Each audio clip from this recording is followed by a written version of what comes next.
Povoa-se o universo por verdadeira multidão de galáxias.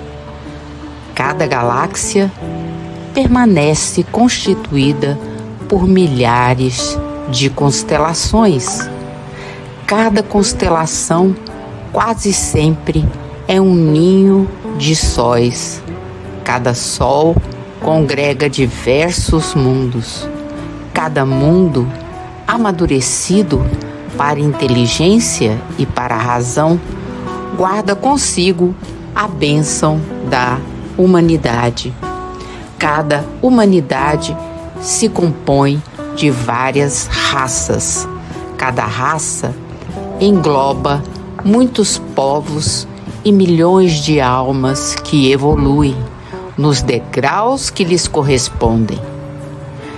Lembremo-nos, pois, de que no concerto admirável da criação somente será possível regenerar e burilar a nós mesmos para que a vida imperecível em nós se retrate vitoriosa.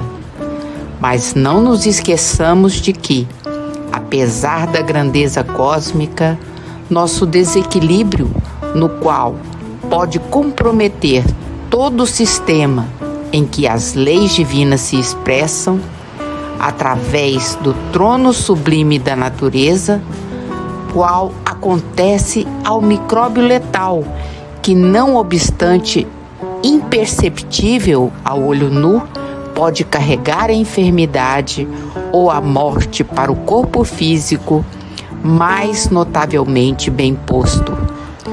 Consagremo-nos à estruturação do bem no campo de nós mesmos, de conformidade com os princípios inelutáveis de harmonia e justiça que nos regem a ascensão, sem o doentio propósito de reajustar os outros, antes da recuperação espiritual de nós próprios, de vez que todo deslize nosso à frente do Senhor repercute nas faixas totais da vida una, compelindo-nos à posição de angústia e sofrimento, a única suscetível de ratificar em nosso espírito e em nossa existência a ruptura do equilíbrio divino do amor que operamos desavisados diante da lei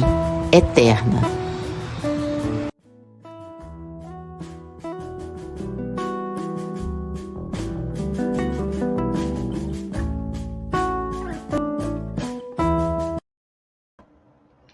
Boa noite, meus amigos do IGES. Estamos de volta com o nosso Palestra e Prosa, né? Depois de um longo recesso aí, paramos em 2021, voltamos agora em 2022, né? E paramos com o nosso querido Arthur Azevedo e vamos voltar com Arthur Azevedo novamente, né? Falando de um tema muito interessante, que é a questão da história do fim do mundo.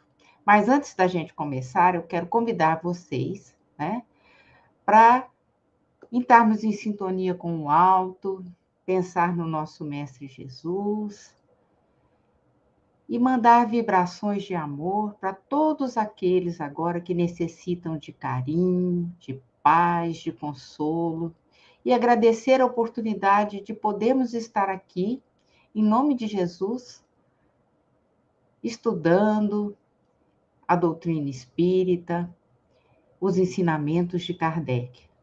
Obrigado, Senhor, por essa oportunidade. Bom, gente, então vou chamar aqui para a nossa sala virtual o nosso querido amigo Arthur Azevedo Ferreira, né? Diretamente de Nova Friburgo, estado do Rio de Janeiro. Arthur já é um trabalhador espírita na seara aí de Nova Friburgo, né? É escritor também. Ele já escreveu 3 obras aqui: Ramatiz, Sábio ou Pseudo-Sábio, Espiritismo versus Ramatidismo e Atlântida, o mito em uma perspectiva espírita e científica. Olha só, não é mesmo? Arthur, seja bem-vindo novamente aqui ao IGESE, né, no Palestra e Prosa, para nos falar desse assunto, né? Sim, Isabela, uma boa noite para você, boa noite aí a todos, uma satisfação estarmos aqui novamente, né? Como você bem disse, estivemos juntos aí no final de 2021 e estamos aí retomando, né, o Palestra e Prosa, tendo a grata satisfação de aqui retornar para falar desse tema que também, né, assim como Atlântida, é um tema que vem chamando a atenção aí da humanidade há milênios, né? Então, vamos ver aí o que a gente pode trazer de informação útil, né, para nós espíritas, porque a gente verifica que há questões aí em comum que podem ser aí, digamos assim, desenvolvidas ou analisadas por nós espíritas também. Tá certo, eu vou deixar você com o nosso tema e daqui a pouco eu volto para a interação com o nosso público. E você que está aí assistindo, pode mandar suas perguntas, suas dúvidas, que estamos aqui para debater e esclarecer, não é isso, Arthur? Isso aí. Beleza, estou indo.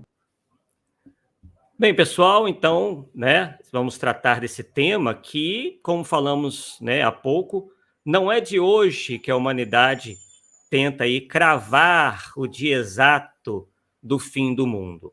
Lembrando que muitas das vezes não se trata aí de prever um fim do mundo, mas às vezes as previsões que são feitas no intuito de tentar imaginar o que será do amanhã, né? Então, é a questão mesmo da presciência, né? Que seria uma faculdade que todos nós gostaríamos de ter, né? De saber o que vai acontecer, de saber do futuro. E essa questão, essa vontade, ela vem permeando, vem estado presente em épocas bem diferentes da humanidade e continuam até hoje. Tá? Então, o objetivo do nosso estudo hoje é trazer um apanhado histórico para que você, né, possa desenvolver também um senso crítico em relação a isso. Venha de onde vier, seja fora do movimento espírita, seja dentro do movimento espírita.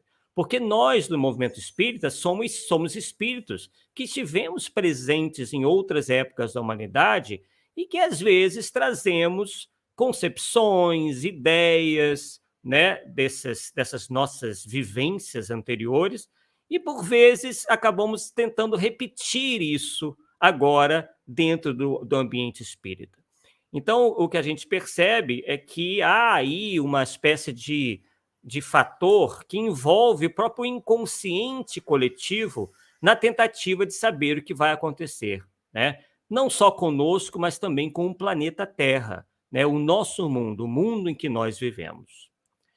E nós podemos dizer, né, nessa nossa pesquisa que nós envidamos sobre essa questão, que tudo, quer dizer, que é uma das primeiras previsões sobre o fim da existência humana datam de 389 a.C., quando se associava o término do mundo à derrocada de Roma, né? Então se associou, quando vier a derrocada de Roma, o mundo acaba, né? Então se atrelou a um evento político, né, envolvendo uma nação, quer dizer, uma derrocada política, uma derrocada militar, né, como sendo o fim de tudo.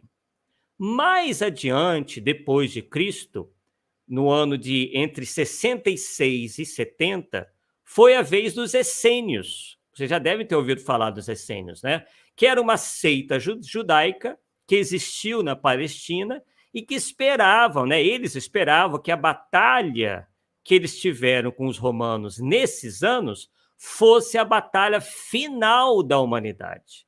Então perceba a importância que eles se davam, né? Que no momento que eles estivessem digladiando com os romanos, o mundo acabaria, seria a batalha final da humanidade. Né? Então, por mais que os essênios tivessem lá uma série de virtudes, eles associaram o interesse do mundo inteiro ao seu próprio interesse. Quer dizer, quando nós fizermos alguma coisa, o mundo acaba junto. Né? Como se a importância deles fosse de tal magnitude e que o mundo inteiro iria perecer, iria acabar por conta disso. Em 79, isto é, 9 anos depois, foi a vez do filósofo romano Sêneca prever que a Terra iria se transformar em cinzas. Olha o que o Sêneca, esse respeitado filósofo, dizia.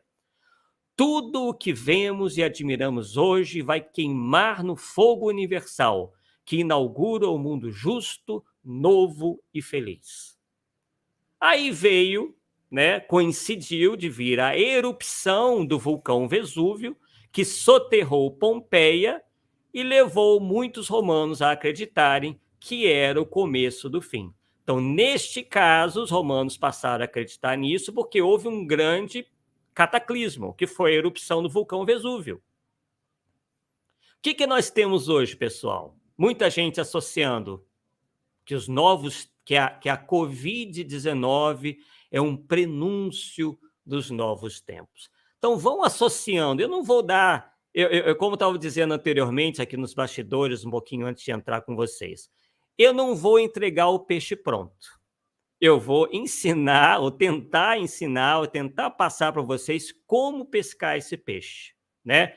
Pescar, quer dizer, entender, né? Porque a gente aprende muito com o passado. Os historiadores nos dizem isso, né? Que o estudo do passado nos ajuda a entender o presente, tá? Então, coloquem isso aí, né, na mente de vocês ao longo, né, desse nosso estudo e façam as suas associações, não vai ser difícil, tá?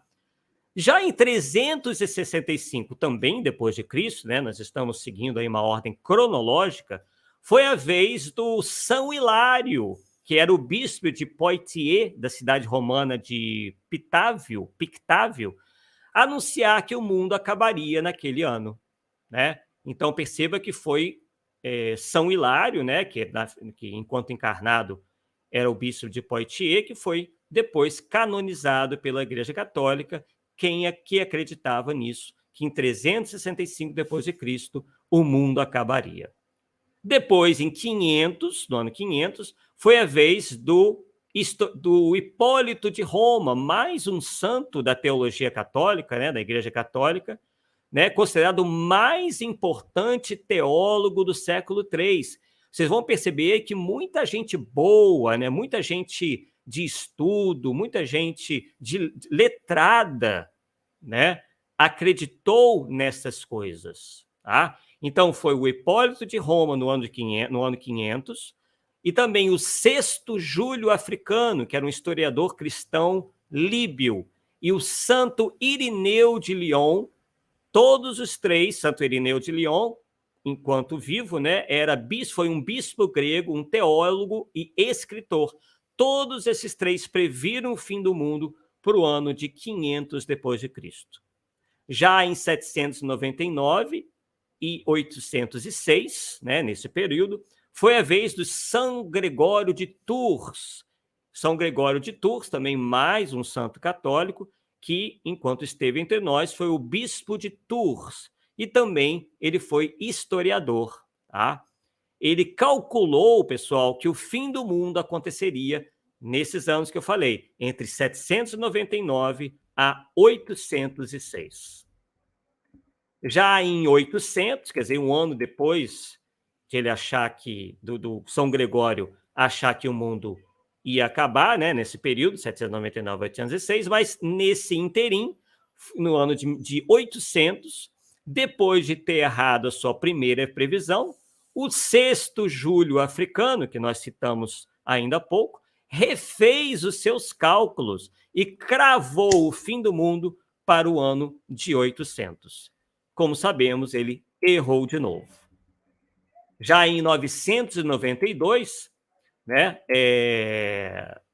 foi aí a data que Bernard de Thurings anunciou, com alarme na Europa, que o mundo só tinha mais 32 anos de existência. Então, ele cravou lá o ano de 992 depois de Cristo. Felizmente para ele, ele veio a morrer, né, a desencarnar antes da data anunciada. Então, ele não passou nenhum aperto com aquela previsão que acabou dando em nada. E aí chegamos, né, assim, numa das mais conhecidas previsões, que foi para a chegada do ano 1000. Uma corrente cristã chamada milenarista acreditava que o reinado do Cristo sobre a Terra duraria somente 1000 anos. Então, a chegada do ano 1000 da era cristã foi, portanto, aguardado com bastante ansiedade lá na Europa medieval. E aí nós fomos atrás de informações sobre essa época e nos deparamos com um livro muito interessante chamado 1000 depois de Cristo, Vivendo à Beira do Apocalipse. Foi escrito pelo escritor austríaco-americano Richard Erdős, tá? Em 1988, um livro muito interessante, que conta lá que a expectativa pelo retorno do Cristo dominou não só o ano de 1999, mas todo o século que o precedeu. Quer dizer, as pessoas viveram todo esse período acreditando, né, que Jesus Cristo voltaria no ano 1000. Né? E segundo esse livro, as pessoas da época imaginavam que o Armagedon viria ou na noite de Natal ou no Réveillon, quer dizer, na virada de 999 para o ano 1000. Né? E aí, pessoal, atentem bem, como nada aconteceu, a data certa passou a ser 1033, isto é, 1000 anos após a morte de Cristo. Né? Então, antes era do nascimento e aí passou para a morte. Obviamente, nós sabemos qual foi o resultado dessa previsão, né? O Papa, e no ano de 999, o interessante aí também, é que o Papa Silvestre II celebrou uma missa diferente na virada do ano, com rituais religiosos especiais. E como o mundo não acabou, surgiram aí lendas, né, um boato, um grande boato em torno desse Papa, de que ele teria recorrido à ajuda de magos árabes, que eram tidos como, assim, muito mal vistos naquela época, ou até feito um pacto com o diabo para que não houvesse o Armagedon no ano 1000. Né? Então ele ficou aí em maus lençóis como sendo responsável por não ter tido, né, esse Armagedon, esse evento que destruiria o mundo. Em 1186 foi a vez do cardeal inglês João de Toledo prever o fim a partir de um alinhamento de vários planetas. Pela nossa pesquisa, foi a primeira vez que se utilizou aí de dados astronômicos, né, para tentar encontrar a data do fim do mundo, tá? 1186. Pelo menos no mundo ocidental, né? Assim, na Europa, no mundo que nós conhecemos mais. Já em 1260, o místico italiano Joaquim de Fiori, que era um abade e filósofo místico, defensor do milenarismo, né, que nós citamos ainda há pouco, determinar que o reinado de Cristo sobre a Terra começaria entre 1200 e 1260. E depois do erro, né, os seus seguidores revisaram a data para 1290, isto é, né, 30 anos depois. E depois para 1335. Quer dizer, os seguidores geralmente não se conformam, né, com o erro. Eles tentam, de alguma forma, sempre corrigir para que aquele movimento religioso não fique em maus lençóis perante a opinião pública. Tá? Então, perceba que nem sempre os fatos, em contrário, fazem com que as pessoas deixem de acreditar. Então, elas tratam logo de arrumar uma outra data, dizer que houve um erro, que houve um replanejamento, enfim, as desculpas são as mais diferentes, tá? Mas sempre com o intuito de protegerem os seus líderes ou protegerem os seus movimentos religiosos, né? Em 1284, foi a vez do Papa Inocêncio III prever que o mundo acabaria no ano que marca os 666 anos do surgimento do islamismo, né? Então, ele marca aí o fim do mundo, 666 anos, né? Que é no misticismo, o ano da besta, né? Para, então, denominar, para, então,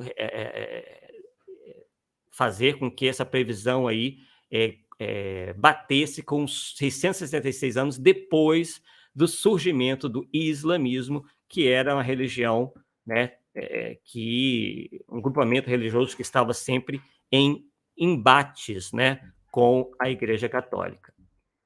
E aí vamos dar um pequeno salto aqui, ó. Em 1504 foi a vez do pintor Sandro Botticelli. Alguns de vocês já devem ter ouvido falar dele. Ele tem uma série de pinturas na Capela Sistina, né? Um pintor muito famoso. Pois é, ele acreditava que o reinado de Cristo sobre a Terra começaria em até 3 anos e meio depois de 1500. Tá? Então, por volta de 1503, 1504, ele acha que haveria esse reinado, e esse reinado viria a trazer uma série de modificações. Tá? É bom que se diga que sempre que aqueles que acreditam no reinado de Cristo sempre vêm com uma interpretação de que vai haver uma cisão, isto é, entre os direitistas e os esquerdistas do Cristo, e que os direitistas herdarão a terra, e os esquerdistas, enfim, vão para o inferno, vão ser mortos, não sobreviverão, irão para algum lugar aí muito ruim. Tá? Então, se convive com essa ideia já há muito tempo. Em 1524, astrólogos previram o início do fim do mundo para 1º de fevereiro, com uma inundação em Londres. Como nenhuma gota caiu na cidade naquele dia, a justificativa dada foi que houve um erro de cálculo. Novamente, o certo era 1624. Então, esses astrólogos foram mais inteligentes. Eles colocaram para 100 anos depois, porque daí se tinha certeza de que nenhum deles estaria mais entre nós, estaria aqui encarnados, né? Então, o principal astrólogo se chamava Johannes Stoffler. Ele dizia que um alinhamento dos planetas em peixes, né, é que traria aí como consequência essa transformação abrupta, né, esse problema todo. Em 1533, quer dizer, 9 anos depois, foi o anabatista Melchior Hoffmann a prever que apenas 144 mil pessoas seriam salvas na segunda vinda de Cristo. O que é um anabatista, né? Só para vocês entenderem um pouquinho melhor. Os anabatistas eram um grupo, foi o primeiro grupo cristão, né, que interpretava os ensinamentos de Jesus, os ensinamentos que estavam na Bíblia, a dizerem que as pessoas não deveriam ser batizadas logo depois de nascer, e sim e apenas depois de se tornarem adultos e aceitarem, né, Cristo, aceitarem Jesus, né? Então, perceba que os anabatistas são uma espécie de precursores, né, do protestantismo, né? Eles já propunham, né, essa modificação, por isso chamava anabatista, né? Já se referindo à questão mesmo do batismo. Então, eles previam que apenas 144 mil pessoas seriam salvas, e que isso começaria em Estrasburgo, que é uma cidade na França, e que o restante da humanidade seria consumida pelo fogo. Ao final, nada aconteceu, e ele foi preso e morreu na prisão. Então, percebam aí que o final do Melchior Hoffmann não foi nada bom, né? Não foi nada agradável. Nesse mesmo ano de 1533, o matemático Michael Stifel calculou que o juízo final começaria às 8 horas do dia 19 de outubro de 1533. Né? Então, competindo aí com o Melchior Hoffman, né? Para ver quem que ia ser mais exato aí. No ano seguinte, então perceba que, né, a coisa ficou cada vez mais comum, né, essas previsões, essas profecias.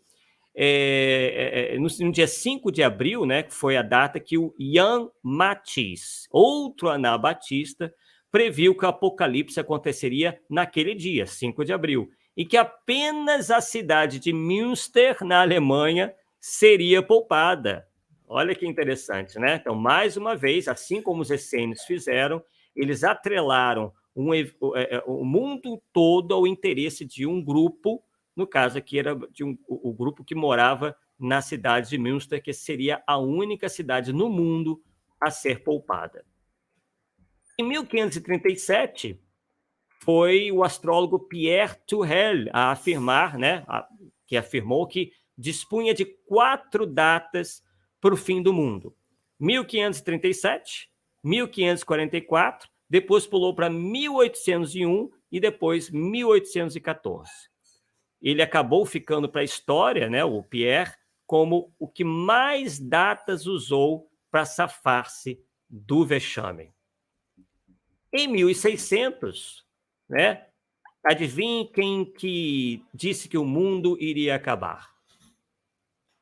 O Martinho Lutero, exatamente, um dos grandes líderes da Reforma Protestante, né, que alguns aí até supõem dizer, ou supõem que seria a reencarnação de Paulo de Tarso, né? Então, Martinho Lutero acreditava que o mundo ia acabar em 1600. 111 anos depois, aliás, 48 anos depois, foi a vez do judeu Sabbatai Sevi se auto-intitular o próprio Messias, que dessa feita viria para expulsar os maus da terra. Né? Como que aconteceria essa expulsão, nós não sabemos. Né? E ele se auto-intitulava o próprio Messias. Novamente, como naquele ano de 1648, nada aconteceu também, ele previu o Apocalipse para 1666, né? Percebe que esse número é associado sempre a coisas negativas, né? E aí, nesse ano de 1666, ele acabou preso. Decepcionado, ele que se auto-intitulava o próprio Messias, se converteu aí ao islamismo. Percebe que mudou de ideia completamente, né? Em 1656, quer dizer, 8 anos depois, outra figura muito conhecida nossa, o Cristóvão Colombo, concluiu que o mundo foi criado em 5.343 a.C. e que duraria 7.000 anos. Assim sendo, o mundo terminaria em 1658, aproximadamente, segundo os cálculos dele aí. Tá? Então, até o Cristóvão Colombo acreditava, né, nessa questão de fim do mundo. E aí chegou o ano de 1666, como disse para vocês, né, que houve quem prevesse, né, foi o caso Sabbatai Sevi, né, e como já disse anteriormente, o 666 é tido como o número da besta, e aí os europeus temiam que esse fosse o ano do Apocalipse. E o medo aumentou depois do grande incêndio de Londres, que foi encarado como sinal da ira de Deus. Então, essa é outra coisa para nós refletirmos. No passado, os antigos acreditavam que Deus punia com adventos como esse, ou grandes cataclismas naturais, ou incêndios, né, grandes acontecimentos com grandes mortes, né? Então, mais ou menos como aconteceu com a história de Atlântida, a mítica Atlântida, né? Em que Platão, por exemplo, disse que os atlantes foram punidos pela ira divina, né, com o cataclismo que se abateu sobre eles. É assim que os antigos encaravam, né, Deus e a sua vontade, que Deus tinha ira, punia, né? E aí, então a gente percebe que às vezes essa mentalidade continua até hoje, né, aos nossos dias. Em 5 de abril de 1719, né, já estamos aí, né, já bem mais avançados, o matemático Jacob Bernoulli previu que um cometa se chocaria contra a Terra nesse dia. Então, uma das primeiras vezes onde se associou um cometa, né, o choque de um cometa contra a Terra.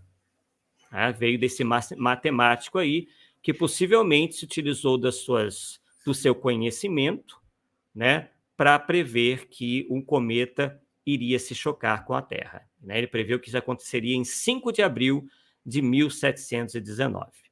Em 1736, o teólogo William Winston, repetindo o mesmo erro de 1524, anunciou que em 13 de outubro haveria uma gigantesca inundação, fazendo com que o rio Tâmisa, também em Londres, né, lotasse de embarcações em rota de fuga. E, tal como aconteceu em 1524, no tal dia lá que ele previu, né, o 13 de outubro, sequer choveu. Não caiu uma gotinha d'água naquele dia.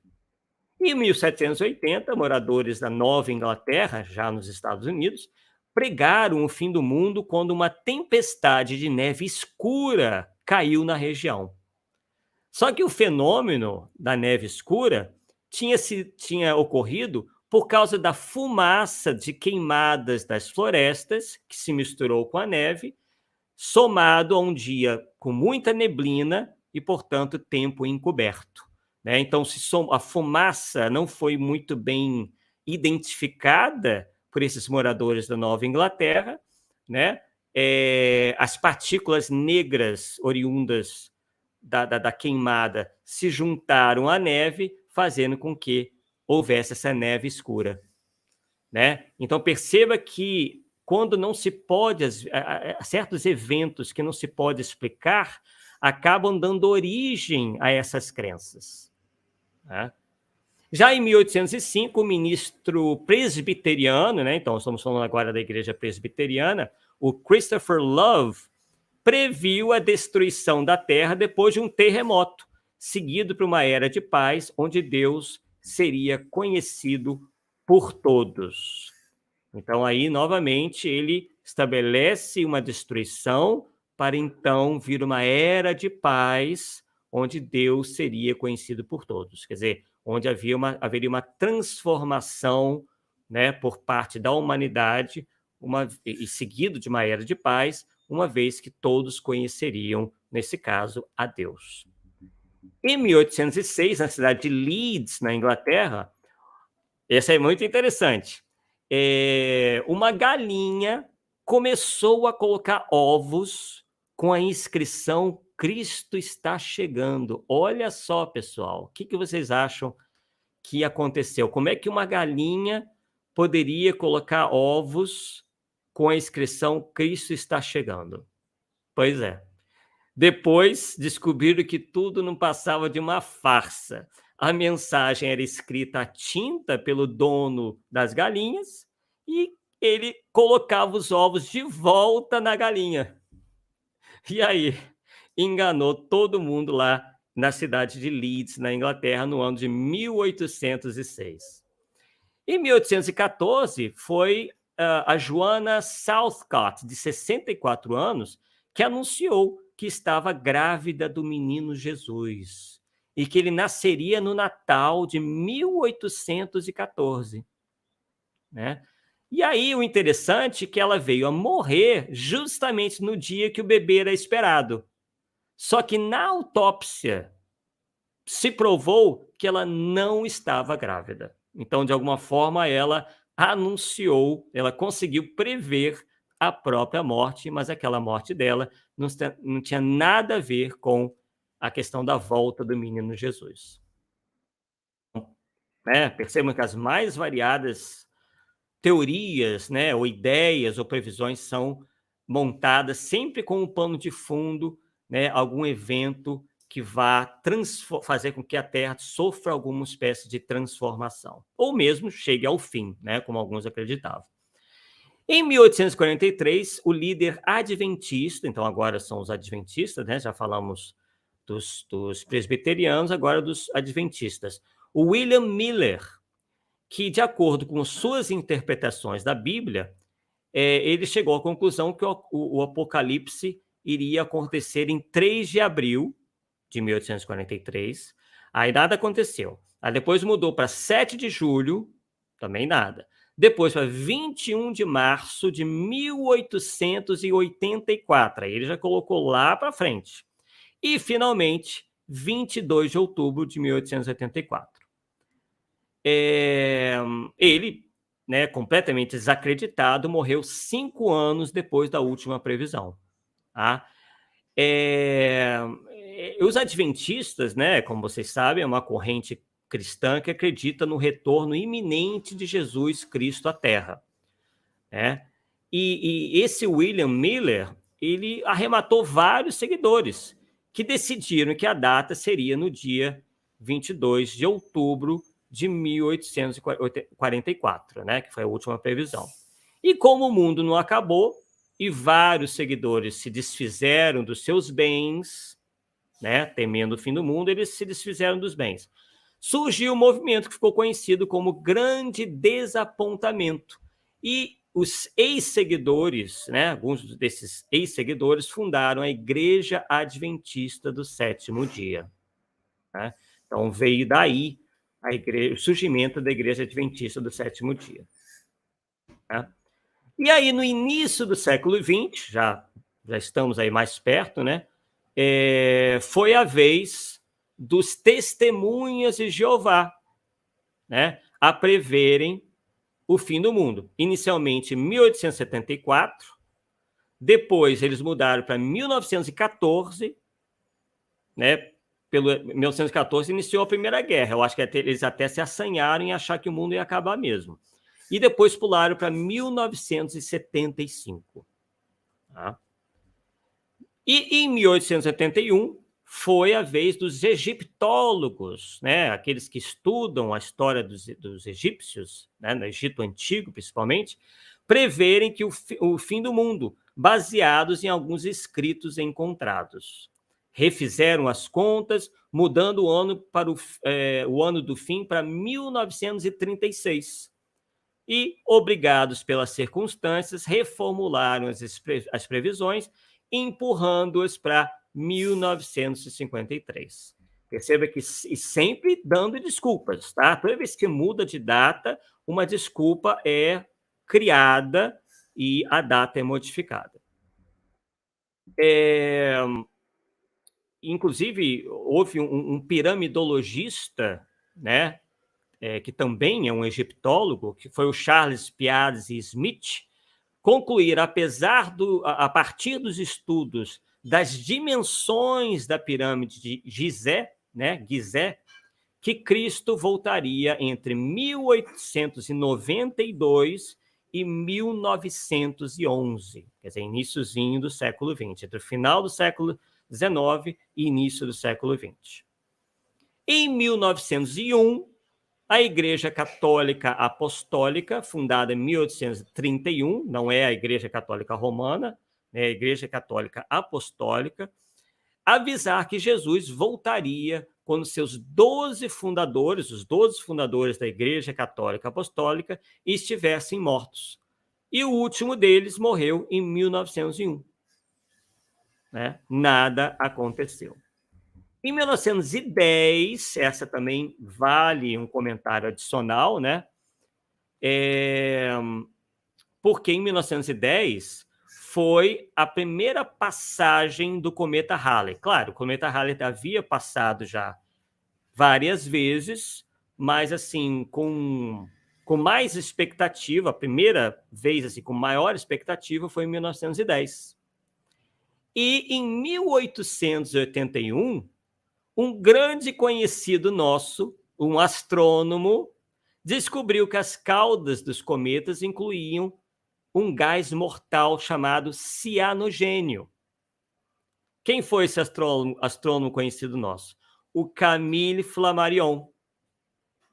E aí, com a passagem do cometa Halley em 1910, essa revelação do Camille Flammarion fez com que houvesse um grande pânico coletivo, porque eles achavam que com a passagem do cometa Halley, esse gás mortal iria se espalhar, né, ia chegar até nós e iria, né, ocasionar a morte de todo mundo.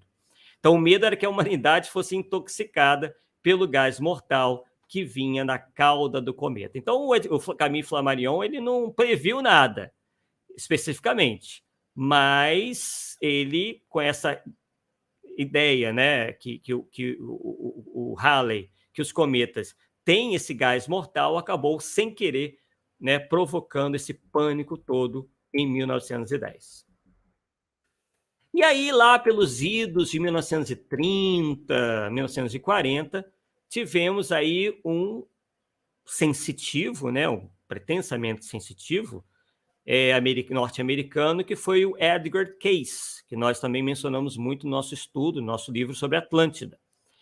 Ele previu, por exemplo, para agora, para os nossos tempos, ele previu que haveria uma terceira guerra mundial, que sugeria do conflito entre Líbia, Egito e Síria, e em regiões remotas na Indonésia, Golfo Pérsico e Austrália.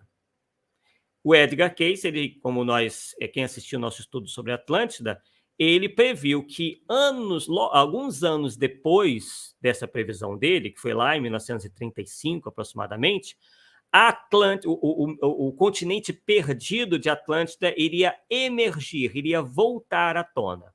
Quer dizer, se passaram aí 80 anos e nós nos perguntamos onde está, né, o continente perdido de Atlântida que iria emergir do fundo do oceano. E o Edgar Cayce fez outras previsões, como mudanças do clima, coisas referentes à geologia, geografia do planeta, como aumento do nível dos oceanos, volta à atividade de falhas sísmico-geológicas e vulcões. Ele previu a submersão da Califórnia, o desaparecimento de Nova York, a destruição do Japão. Então, a gente percebe que Hollywood tem focado muito nisso, né? Percebam que já houve filmes sobre problemas na Califórnia, já houve filmes sobre desaparecimento de Nova York, sobre desaparecimento do Japão, né? O Edgar Cayce que começou muito essa questão toda, né, em relação a esses lugares. Em 21 de dezembro de 1954, foi a data que a Irmandade dos Sete Raios avisava que o mundo seria destruído por uma enchente, né? 21 de dezembro de 1954. Né? E é interessante, né, pessoal, fazendo aqui um adendo a essas previsões todas, que na verdade, o que ocorre com os indivíduos que acreditam nessas previsões, sejam elas vindas numa embalagem religiosa ou não, é que eles não desistem dessa crença, né? Ao contrário, elas se aferram a ela. Então, tem um caso clássico que nós lemos no livro Quando a Profecia Falha, do Leon Festinger, em que esse, né, estudioso e alguns outros colegas se infiltraram em uma seita do fim do mundo que era composta de 15 pessoas. E aí eles acreditavam, essas 15 pessoas acreditavam, que uma mulher recebia mensagens, vão atentando, mensagens de extraterrestres e que o mundo acabaria nessa data que eu falei ainda há pouco, em 21 de dezembro de 1954, que é a Irmandade dos Sete Raios. Tá? E aí, antes da catástrofe, eles seriam resgatados pela nave-mãe e levados para um lugar seguro. E aí, como nada aconteceu, a mulher que se comunicava com os ETs disse ter recebido uma nova comunicação, em que o grupo era elogiado por ter espalhado tanta luz com as suas preces, com as suas orações, que Deus decidiu cancelar a destruição do mundo. Veja bem, né? A prece deles tinha tanta luz que convenceu a Deus a não destruir o mundo. Então, eles haviam encontrado um meio de acreditar na profecia, continuar acreditando na tal médium, porque afinal de contas ela não falou nenhuma mentira. Foi Deus que mudou de opinião por causa das preces deles de tanta luz. Então a gente pode perceber, pessoal, nesse tudo, né, essa reflexão nossa, que direta ou indiretamente, os crentes nos fins dos tempos colocam-se invariavelmente numa posição de salvos e direitistas do Cristo, enquanto que quem não acredita geralmente é posicionado como herético, descrente e esquerdista do Cristo. O fim desses últimos deveria ser mesmo morrer, sem dó nem piedade, na visão desses extremistas. Já os primeiros, né, os direitistas, os que se acham direitistas, nem cogitam da hipótese de morrer ou de ir para um planeta inferior ou ir para o inferno, pois, como são muito bonzinhos, herdarão a terra renovada. Doce ilusão, né, pessoal? Bem, em 1969, já estamos bem perto, né, dos anos do ano que nós estamos, o Charles Manson, vocês já devem ter ouvido falar nesse rapaz, né? Charles Manson. Ele previu uma guerra racial apocalíptica para o ano de 1969. E aí, o que ele fez? Ele ordenou 2 assassinatos, inclusive de uma super famosa atriz de Hollywood chamada Sharon Tate, que era esposa do diretor de cinema Roman Polanski, com o intuito aí de desencadear essa guerra racial apocalíptica. Vejam bem, ele assassinou uma mulher justamente para que essa guerra racial que ele previu pudesse acontecer. É o fim da picada, né? Já no final do século XX, no ano de 1980, um presságio astrológico árabe dizia que o mundo deveria se preparar para uma catástrofe devido a uma conjunção de Júpiter e Saturno em Libra. 2 anos depois, o fundador da Coalizão Cristã, Pat Robertson, informou seus seguidores que o juízo final aconteceria até o final de 1982. Em 29 de abril de 1986, de novo o cometa Halley. Dessa vez foi o Leland Jensen, que é fundador da seita Bahá'í, existe até hoje, tá? Previu que esse cometa, o cometa Halley, seria puxado para a órbita da Terra, causando grande destruição. Ele previu isso para 29 de abril de 86. Em 23 de abril de 1990, a profetisa Elizabeth Clare disse que uma guerra nuclear começaria naquele dia. E aí ela se refugiou com seus seguidores com estoque de suprimentos e armas. Em 28 de outubro de 92, o pastor Lee Young-him, da igreja Tami da Coreia do Norte, marcou o dia do arrebatamento para 28 de outubro, né, de 92. As autoridades sul-coreanas evitaram o suicídio coletivo de milhares de seguidores que esperavam o fenômeno, mas 4 pessoas tiraram suas próprias vidas nos dias anteriores. Olha como pode se constituir algo sério, porque há pessoas sempre com um psiquismo mais fragilizado, mais frágil, que acredita naquilo, fantasia mais ainda, né? E aí pode, inclusive, tirar a própria vida, às vezes até temendo passar por momentos piores.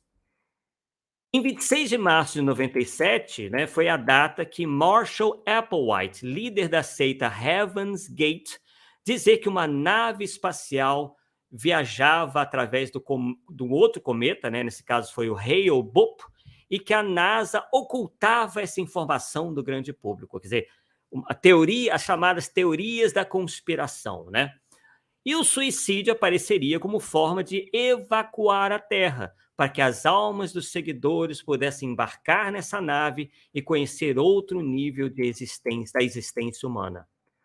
O líder foi o Marshall Applewhite que nós falamos, e seus 32 seguidores se mataram. Chegando em 1999, os crentes das previsões de Nostradamus davam como certo um cataclismo em 10 de março. Atribuíram o erro ao próprio Nostradamus. Em 2000, teóricos do Apocalipse disseram que o juízo final ocorreria 2000 anos depois de Cristo, quer dizer, naquele ano mesmo, né? Como aconteceu no ano 1000, a previsão pulou para 2033. Então, essa aí está mais à frente, daqui a 11 anos. Né? Então, essa questão do Nostradamus, né, advém das interpretações dos textos aí do Nostradamus, que davam conta que o fim do mundo estava marcado para esse mês de julho, para o mês de julho, quando ele diz o seguinte: o ano de 99, 7º mês, do céu virá um grande rei do terror, dizia lá o Nostradamus, né, lá de 1400 e tantos, quase 1500. Em 2000, nós tivemos a virada no milênio, né, que seria a marca do juízo, o marco do juízo final, uma vez que tinha uma questão tecnológica envolvendo isso daí, né? Que foi chamado de bug do milênio, né? Esse bug do milênio que iria acontecer com os computadores, que iriam entrar em colapso, faria com que os computadores ficassem meio doidos e pudesse ocasionar até uma hecatombe nuclear, um holocausto nuclear e vários apagões. Tá? Então, nós sabemos, nada aconteceu. Em 5 de maio de 2000, já estamos chegando ao final, Richard Nunn previu que um alinhamento dos planetas no céu faria com que uma espessa camada de gelo congelasse todo o planeta. Em 2008, o ministro Ronald Wineland, da Igreja de Deus, disse que centenas de milhões de pessoas morreriam a partir desse ano, de 2006, e que começaria o pior momento da história humana. Ele previu também que no outono de 2008, os Estados Unidos deixariam de ser uma potência e não existiriam mais. Em 2011, Harold Camping previu o fim do mundo e uma série de terremotos devastadores a partir de 21 de maio de 2011. Segundo ele, apenas 3% da população mundial iria para o céu. Ao errar a data, ele reviu a data para 21 de outubro do mesmo ano e alegou que o que ocorreu em maio foi um julgamento espiritual que preparava para o grande dia. E aí chegamos na profecia maia, que está mais conhecida, né, porque é mais recente, e que acabou servindo aí, de certa forma, como uma baliza para alguns confrades espíritas nossos começarem a falar em transformações, né, fazerem algumas, não eles mesmos, mas interpretarem alguns ditados atribuídos a Chico Xavier como sendo previsões, mas nós vamos chegar logo, logo lá. Então, essas interpretações das profecias maias, na verdade, começaram a se tornar populares, não foi só em 2011, 2012 mesmo, não. Foi lá nos anos 70, entre pequenos grupos europeus e americanos, que no calor do movimento nascente da nova era. Então, é o movimento da nova era que começou com essa questão de profecia maia. Tá? É um movimento esotérico, né, que inclusive prega o amor livre, alguns deles, consumo de drogas, enfim.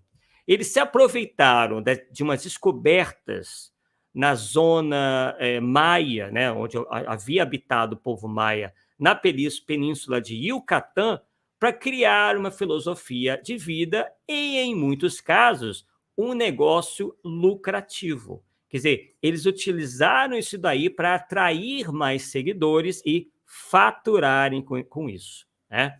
Então, de um lado da moeda, vários grupos da nova era diziam que o dia 21 de dezembro iria registrar um movimento especial de planetas, mudanças na forma que o homem se relaciona com seu ambiente e uma transformação mental e espiritual da raça humana, que iria alcançar seu auge nesse dia, 21 de dezembro. Do outro lado, no outro extremo, estavam aqueles que diziam que nessa data, desastres naturais, crises políticas e econômicas e as guerras travadas ao redor do globo causariam a derrocada da civilização moderna.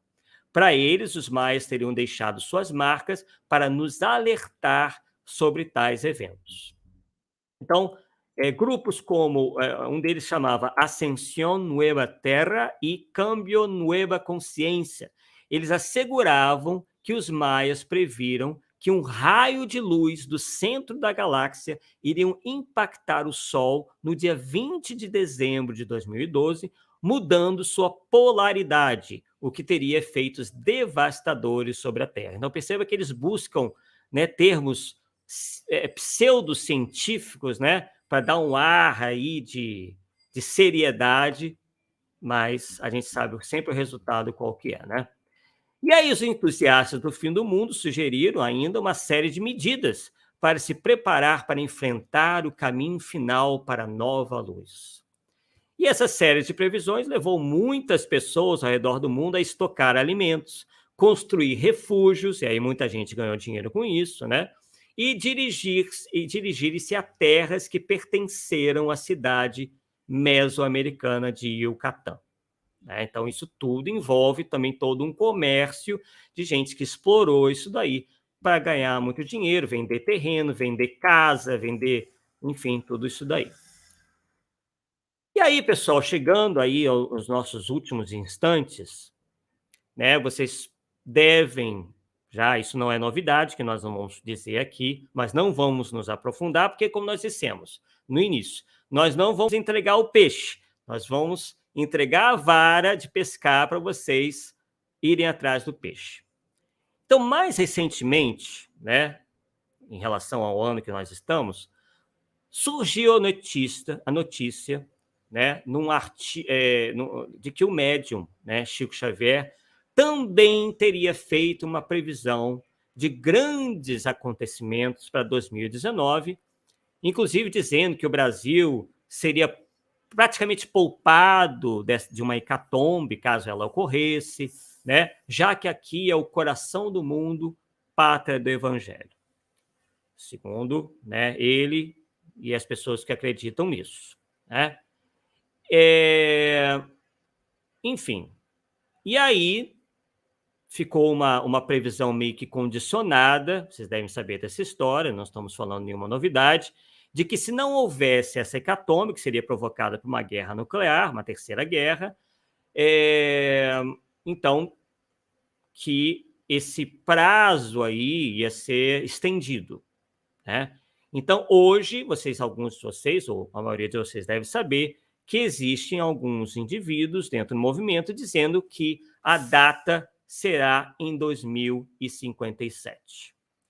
O que nos resta afirmar, pessoal, eu digo de maneira categórica, né, não só eu digo, mas muitos confrades, né, têm se colocado dessa maneira, que não há absolutamente nada na doutrina espírita codificada por Allan Kardec que possa servir de embasamento para tais ideias e previsões. Tá? O espiritismo trata da lei do progresso, em que os mundos são como escolas e os espíritos, pouco a pouco, vão se aperfeiçoando em moral, em inteligência, a fim de ascenderem a outros mundos mais evoluídos, né? É a questão da transmigração, né? Que nós entendemos muito bem. Diz também a doutrina espírita que muitas das vezes conflitos de ideias acabam sendo um móvel necessário para o progresso geral das sociedades humanas, infelizmente, às vezes, descambando para guerras fratricidas, né? O que o Espiritismo também diz, principalmente no livro A Gênese? O Espiritismo é otimista. Ele fala realmente, efetivamente, que a Terra, um dia, sem estabelecer datas, vai ascender a mundo de regeneração, né? Isso os espíritos nos dizem, falando que é um processo lento e gradativo que ocorre com depois de gerações, né, se substituindo umas às outras, né? Até mesmo com os espíritos retrógrados, né? Muitas vezes não sendo mais permitido a eles que encarnem na Terra, né? Ou reencarnem na Terra, né? Porque a Terra, pouco a pouco, gradativamente, vai se transformando para melhor. Na Revista Espírita, de agosto de 1865, Allan Kardec nos ensina o seguinte: o Espiritismo tem como objetivo a regeneração da humanidade. Isso é um fato constatado. Ora, não podendo essa regeneração operar-se senão pelo progresso moral, daí resulta que seu objetivo essencial, providencial, é o melhoramento de cada um. Então perceba, queridos amigos, que nosso objetivo é o nosso melhoramento moral. Não temos que ficar aí preocupados com o futuro, a não ser que às vezes a nossa conduta não esteja sendo muito legal, né? É até interessante esse temor, essa preocupação, mas que deva sempre culminar no esforço de melhoramento, e não só ficar na questão do medo, né? Como era muito explorado pelas religiões antigas, né? E que estão algumas aí até hoje. Então, não será justo, né, que agora, em que mal as ideias espíritas tornam-se conhecidas, quem disse isso foi Kardec, e a humanidade em geral sinaliza uma mudança para melhor, mesmo que lenta, haverá Deus de destruir o planeta como um pai que espanca o filho na tentativa de educá-lo de um dia para o outro. A humanidade tem muito a caminhar, sendo que a natureza não dá saltos. Tudo tem seu tempo, o plantio e a colheita. As previsões do Apocalipse geralmente são cridas por quem acha que a colheita pode vir antes da germinação. Definitivamente, não é isso que não ensinam, né? Isso tudo que a gente andou vendo, não é isso que nos ensinam os espíritos verdadeiramente superiores, né? Então, essa é a nossa mensagem aí para vocês, né? Que vocês reflitam, raciocinem, né? Percebam que essas tentativas, né, de previsão, de anúncios de modificação, elas ocorreram desde praticamente, né, antes de Jesus já acontecia, né, como nós dissemos para vocês. Então, não temos que ficar aí preocupados com datas. O que nós sabemos efetivamente é que 35 anos é um tempo exíguo demais para uma transformação abrupta da mentalidade geral. Isso nós podemos, não só qualquer um de nós, se raciocinar bem, se verificar a complexidade dos problemas que ainda nós vivemos na face da Terra, vai concluir que não será em 2057. Isso deve demorar ainda muito, e o que nós temos que fazer é nos melhorarmos, é nos aperfeiçoarmos, para, quem sabe, né, já estarmos em outros mundos melhores antes mesmo da sociedade terrena, né, melhorar. Nós não precisamos esperar ninguém, né? Cada um evolui individualmente, né? Quando se fala assim em melhora da humanidade, é uma generalização. Nós não precisamos esperar os outros melhorarem para nós nos melhorarmos. Então, a doutrina espírita não é uma doutrina catastrofista, não se apega a essas previsões sem nenhum embasamento, e é bom até que elas sejam evitadas, porque não colocarão a boa fama do espiritismo em xeque, né? Porque isso amanhã ou depois vai chegar o ano previsto, não vai acontecer nada, o mundo vai ter muito parecido com o que é hoje, e aí? Como é que vai ficar o espiritismo? Porque as pessoas não sabem diferenciar. O espírita lá falou, então aquilo é abraçado pelo espiritismo. Não. Né? O espiritismo não tem dono, ninguém pode falar em seu nome de maneira exclusiva.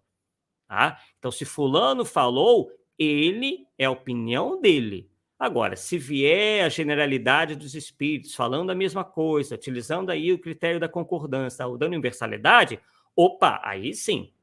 Mas porque uma pessoa falou, um ou dois espíritos falaram, não quer dizer absolutamente nada.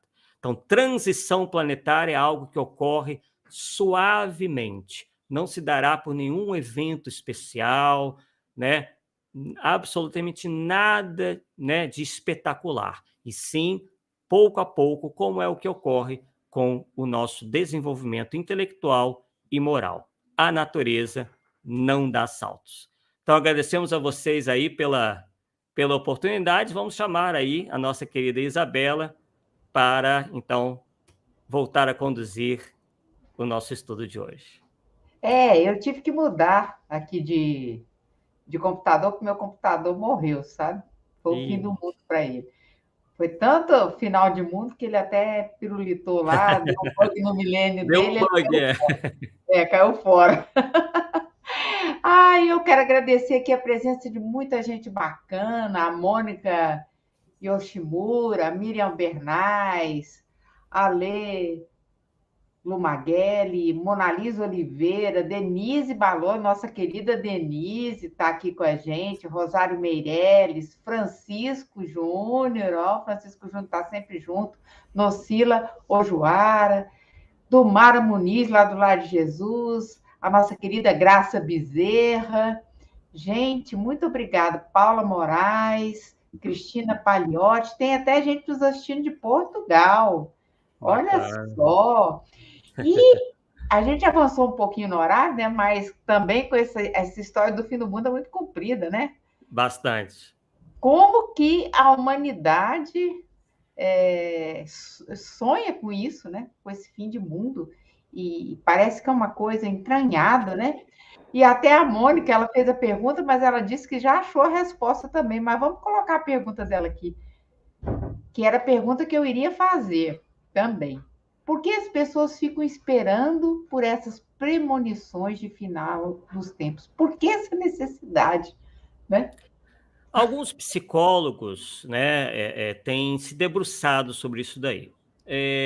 No geral, eles dizem que nós, por vezes, né, os seres humanos, por vezes, transferem uma necessidade ou um desejo de mudança para algo externo. Então, assim, elas às vezes estão infelizes e aí ficam almejando ou desejando uma mudança que efetivamente as tirem daquele estado, né? E como elas, digamos assim, não querem fazer aquela transformação sozinhas, né? Elas querem também abarcar a humanidade inteira, né? Então, perceba que são sempre movimentos coletivistas, né? São pessoas que se reúnem e, às vezes, com esse desejo inconsciente de mudança, e aí, né? Claro que aí também há os arroubos místicos, né? Um toque, muitas vezes, de fanatismo religioso, né? De excessivo misticismo, de tentar interpretar as escrituras.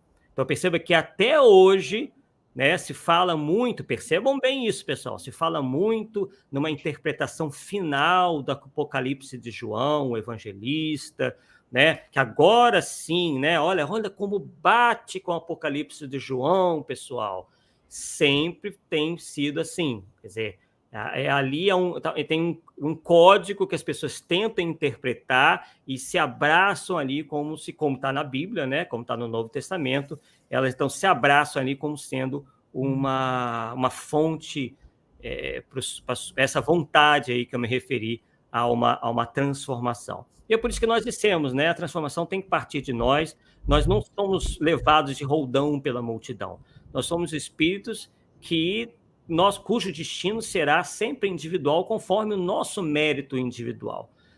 Né? Então, nesse caso, nós temos que pensar individualmente. A salvação, digamos assim, é sempre individual, né? e não coletiva. No momento que nós tivermos depurado o suficiente para não estar mais aqui, nós deixaremos a Terra para trás, mas, de qualquer forma, a Terra, um dia, né, por ter uma população de espíritos já mais evoluída, né, digamos assim, moral, intelectualmente, principalmente moralmente, aí sim nós poderíamos dizer que a Terra vai se elevar nessa categoria de mundo. Ou seja, né, o desejo de transformação, né? E como a gente não tem essa capacidade de transformação, a gente pensa o seguinte: bom, vamos passar uma borracha no mundo e tentar de novo, né? Porque aí você coloca um fator externo modificando você, mas a mudança, né? Jesus, quando veio, ele nos convidou a essa mudança. Sim. Né? Dizer que Deus existe dentro de nós e nós temos que buscar essa mudança, que é o mais difícil. A gente sabe que o nosso mundo é frágil, né, Arthur? E que estarmos aqui, né, vivos esse tempo todo, a humanidade estar evoluindo aqui, é um milagre, Sim. né? Então, a gente não desconhece possibilidade de, sei lá, daqui a quantos anos acontecer alguma coisa e Claro. a raça humana não mais existir, Sim. mas o que a gente tem que centrar fogo mesmo é na mudança interior. E olha o que a Denise Balô colocou aqui para nós. O fato de estarmos na transição planetária, poderíamos dizer que estamos no fim do mundo de provas e expiações, ou seja, é o convite, né? A mudança. Exato. E essa transição, ela na verdade está ligada, né? Ela é permanente, né? Tudo, né, caminha, como nós citamos, né, conforme a lei do progresso, né? Então, essa transição ela é contínua, né? Se nós compararmos, por exemplo, a vida da humanidade 100, 200 anos atrás, nós podemos dizer que houve uma transição, né? Então, a questão é de nós entendermos que não podemos estabelecer datas, de que, né, é um processo ali ad continuum, né, e que realmente se dará pouco a pouco, com a substituição lenta e gradativa, né, de espíritos atrasados por outros mais adiantados, né? E realmente é uma temeridade estabelecer datas para que isso aconteça. Existe até um ditado popular, né, que diz: o futuro a Deus pertence. Então, realmente, há coisas, há eventos, há adventos que talvez nem os espíritos mais adiantados detenham conhecimento, né? Há coisas, isso inclusive está na codificação, há coisas que só Deus conhece.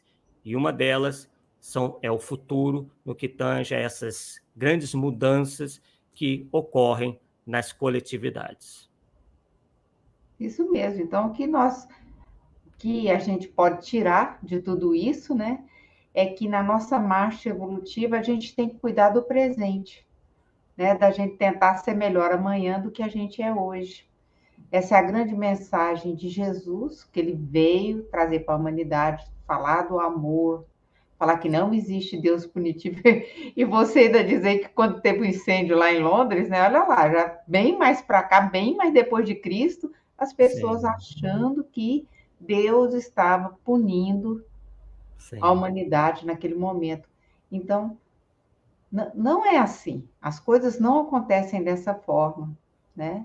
E o mundo de regeneração, ele está vindo paulatinamente. As coisas que estão acontecendo estão tocando os nossos corações.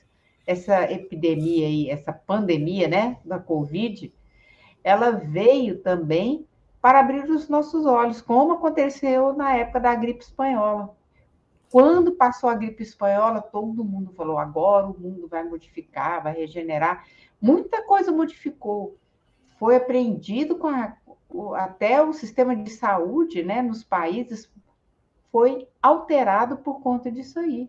E novas mudanças vão acontecer na sociedade Sim. como um todo, em todos nós. E é isso aí, é bem interessante, né? A história do fim do mundo. Como é que a gente, até no cinema, né? Você vê que atrai as pessoas, né? Cinema catástrofe. É. Eu estava falando para ele nos bastidores, gente, antes da gente entrar aqui, o Japão destrói Tóquio, os americanos destroem Nova York, a Califórnia já sumiu do mapa no cinema.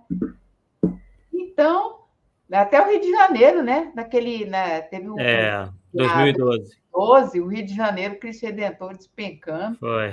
parece despencando. O mar chegou até lá, no Cristo Redentor. Oh, exatamente. É isso aí, mas é porque essa necessidade é a necessidade que a gente tem de transformação. Eu achei muito bom que você colocou.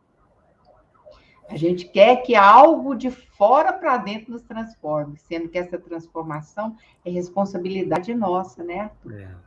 E eu até nem mencionei, né, que pervagou no movimento espírita na partir da década de 50 a tal da aproximação do planeta Chupão. Né? E também houve data e tudo. Eles estabeleceram lá o ano de 1999 como clímax dessa aproximação que ceifaria a vida de 2/3 da humanidade. E muito espírita acreditou nisso daí. Não, tal de planeta que chama de Nibiru? Astro intruso, planeta engerizador, planeta chupão, aeróbus, hercólobus, enfim, tem vários nomes para a mesma coisa. Pois é, e olha, gente, realmente nós estamos aí num universo cheio de mistérios, né? Se o fim da Terra está próximo ou não, a gente não sabe, então vamos focar no nosso presente precioso, né? E focar na nossa evolução do dia a dia, na mensagem do Cristo. Porque se for chegada a hora de todos partirmos de uma só vez, estaremos pelo menos um pouquinho melhor, né? Para chegar do lado de lá. É verdade. Se a gente focar nisso aí. Ai, Arthur, eu te agradeço imensamente, né, por ter aceito o nosso convite aqui, nossa estreia na internet aqui em 2022, né, nossa primeira live de 2022, o Palestra e Prosa. E eu queria que você desse um recadinho final aí para as pessoas que estão nos assistindo, uma mensagem do coração. Sem dúvida, agradecer mais uma vez por essa oportunidade, né, de levarmos aí um pouquinho aí dos nossos estudos, né, nós que somos, na verdade, todos estudantes dessa doutrina. E, obviamente, a mensagem final é de uma retomada da conscientização do movimento espírita, para que nós não caiamos nos mesmos erros do passado, que nós realmente temos uma fé raciocinada, e fé raciocinada não pode aceitar certas coisas de olhos fechados, por mais, às vezes, que respeitáveis que se apresentem. Tá? Então, isso é espiritismo. Que, às vezes, né, e que nós não repitamos os erros do passado.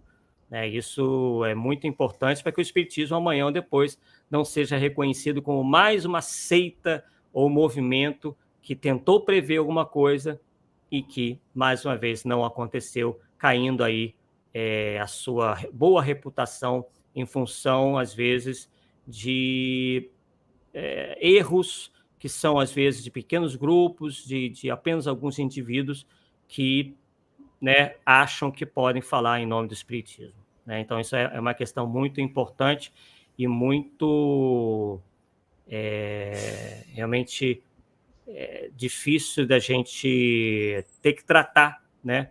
Porque envolve aí uma série de ideias que já vêm sendo disseminadas e nós deveríamos já ter aprendido a lição, né? Que, como já dizíamos, vivemos aí quase a metade do século XX para cá, achando que ia ter o tal do planeta higienizador, que muita gente acreditava, porque tinha sido um espírito que tinha dito, e nada aconteceu. O que nós podemos garantir para você que também é que caminhamos para que as coisas continuem se processando rumo ao progresso, mas sempre de uma maneira, claro, com adventos aqui e ali, você fala, né, das pandemias, as epidemias, isso tudo, as guerras, isso tudo é contingência do nosso mundo, no mundo de provas e expiações. Nós não vivemos ainda no mundo feliz, são questões naturais do nosso próprio estágio evolutivo, vão acontecer, mas não são prenúncios do fim, muito pelo contrário, são prenúncios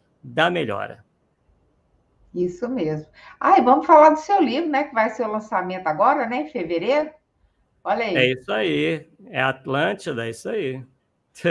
Muito em uma perspectiva espírita e científica. Gente, aí o WhatsApp, para quem quiser, né, adquirir o livro, e o lançamento vai ser agora, em fevereiro, não é mesmo? Isso aí. E daqui a pouco também, né, já está sendo construída uma livraria virtual, onde esse livro também vai poder ser solicitado pela internet. Ó, que As coisas beleza! estão caminhando aí. Então, agradecemos a presença de todos aqui e vamos terminar, né, com uma prece que eu acho linda, que é a oração do templo. Até semana que vem com mais um Palestra e Prosa. Valeu, Arthur.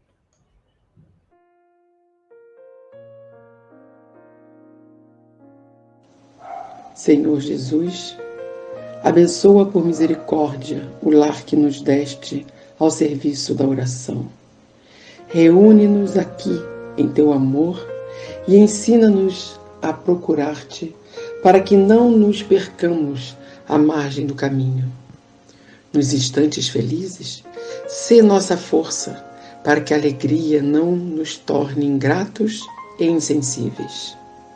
Nos momentos amargos, sê nosso arrimo para que a tristeza não nos faça abatidos e inúteis. Nos dias claros, concede-nos a bênção do suor do trabalho digno. Nas noites tempestuosas, esclarece-nos o espírito para que te entendamos a advertência.